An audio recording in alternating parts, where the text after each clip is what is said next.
जो शरण समाज का जो मन्नुवाद लोग हैं उनका भी उसमें कॉलम डाला जाए ताकि उनकी भी जाति की संख्या पता लगे कि जो 77 वर्षों से जो देश के अंदर 10% होने के बावजूद भी आर्थिक सामाजिक न्याय के साथ साथ राजनीतिक हो प्राइवेट सेक्टर सब जगह मीडिया पर कब्जा जमाए बैठे, उनकी भी सच्चाई देश के सामने आनी चाहिए। ओबीसी से मैं कहना चाहता हूं आरएसएस की दरिया बिछानी बंद करो, राम मंदिर का नाम लेना बंद करो। कि अगर आप ईमानदारी से अगर देश में जातिगत जनगणना कराकर उसकी जितनी जिसकी संख्या उसकी उतनी हिस्सेदारी देना चाहते हो तो ईमानदारी से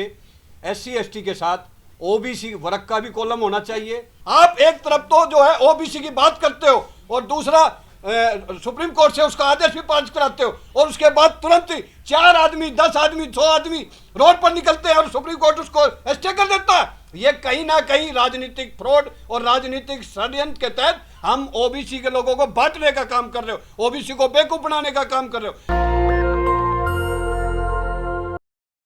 देश में जो जातिगत जनगणना होने जा रही है मई के अंदर,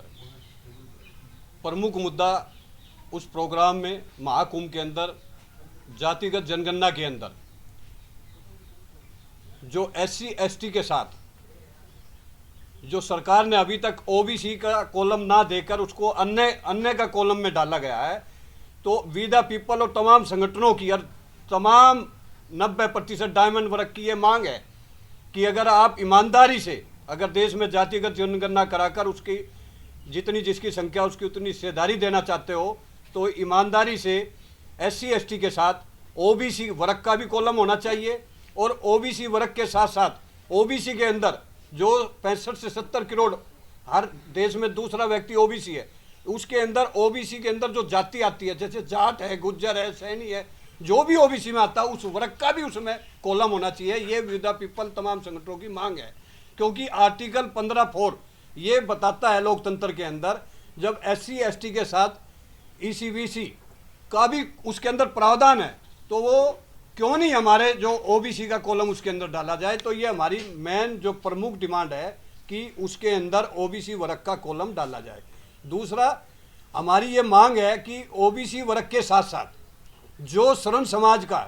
जो मन्नुवाद लोग हैं उनका भी उसमें कॉलम डाला जाए ताकि उनकी भी जाति की संख्या पता लगे कि जो 77 वर्षों से जो देश के अंदर 10% होने के बावजूद भी 90% हर वर्ग आर्थिक सामाजिक न्याय के साथ साथ राजनीतिक हो प्राइवेट सेक्टर सब जगह मीडिया पर कब्जा जमाए बैठे, उनकी भी सच्चाई देश के सामने आनी चाहिए। और अगड़ों के साथ साथ जो 10% ईडब्ल्यूएस का जो बिना संविधान के तहत इन्होंने जो आरक्षण दिया उन ईडब्ल्यूएस की भी उसमें कॉलम होना चाहिए ताकि उसकी भी गिनती हो जाए। जो कुछ समय में मिला हुआ ही आरक्षण वो इतना आरक्षण ले पाया जो ओबीसी जो है 93 से लेकर अब तक भी ले पाया, ये कैसे हुआ?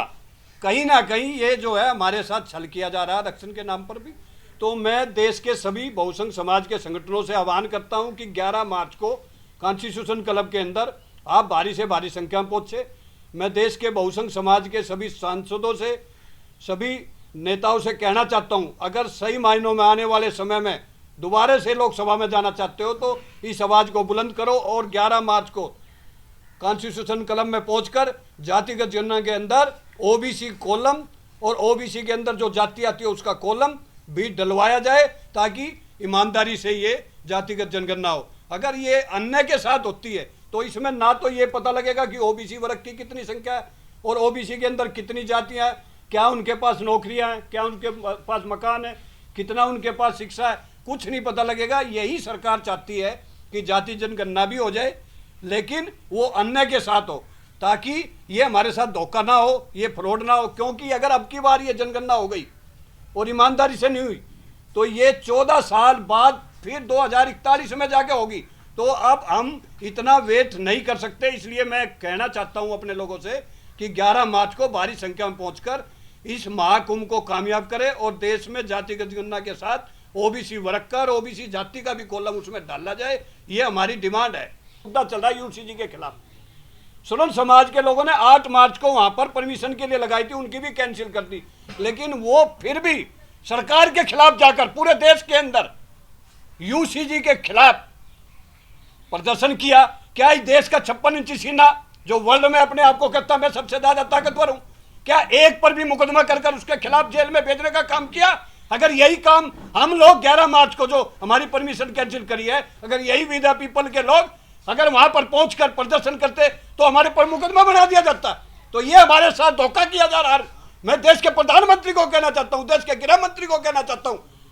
आप एक तरफ तो जो है ओबीसी की बात करते हो और दूसरा सुप्रीम कोर्ट से उसका आदेश भी पास कराते हो और उसके बाद तुरंत ही 4 आदमी 10 आदमी 100 आदमी रोड पर निकलते हैं और सुप्रीम कोर्ट उसको स्टे कर देता है। ये कहीं ना कहीं राजनीतिक फ्रॉड और राजनीतिक षड्यंत्र के तहत हम ओबीसी के लोगों को बांटने का काम कर रहे हो, ओबीसी को बेवकूफ बनाने का काम कर रहे हो। और मैं खासकर ओबीसी से कहना चाहता हूं, SC ST बिल्कुल जाग चुका और अपने हक की लड़ाई लड़कर अपना हक भी ले रहा। ओबीसी से मैं कहना चाहता हूं, RSS की दरिया बिछानी बंद करो, राम मंदिर का नाम लेना बंद करो और अपने हक अधिकार के लिए रोड पर उतरकर अपने 270 करोड़ ओबीसी है उनको लेकर, SC ST के साथ मोहंती को लेकर एक राष्ट्रव्यापी आंदोलन करने की जरूरत है। जो ये 10% के लोग रोड पर कुछ संख्या में निकलकर स्टे करा देते हैं, कानून बदलवा देते हैं और हम लोग 90% होकर भी, 100 करोड़ से ऊपर होकर भी, क्या हमारे में ताकत नहीं है? क्या हमारे में एकता नहीं है? लेकिन हम बटे हुए हैं। देश में होने वाली जाति जनगणना के अंदर अगर ओबीसी का कॉलम नहीं हुआ और ओबीसी वर्ग की जाति का कॉलम नहीं हुआ तो देश के प्रधानमंत्री को कहना चाहते हैं